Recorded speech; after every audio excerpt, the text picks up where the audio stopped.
Hello guys, good morning, good morning.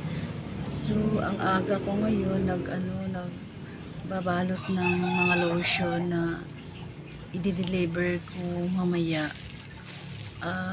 Sindangan to Manila, tas Bicol na naman, ayun. So,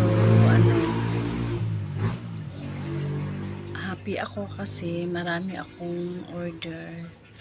Sana ganito, no, buwan-buwan na marami nag-order sa'yo ng lotion para naman may ibabayad tayo sa mga bills natin, sa mga utang natin na natigang na hindi na bayan. Ayun. So, ipapakita ko sa inyo yung mga binabalot ko na lotion. Ayan. So, ito na yung nabalot ko na lotion. Ayan. So, kailangan talaga balutin kasi pag magwarak siya, dito lang siya sa plastic pag magwarak siya. Pasensya na kayo ha, maingay yung mga manok-manok dito. So, yung i-deliver ko mga 40 pieces kasi 45 yung na-order ko. Ayan. I-deliver ko to siya mamaya sa JNT.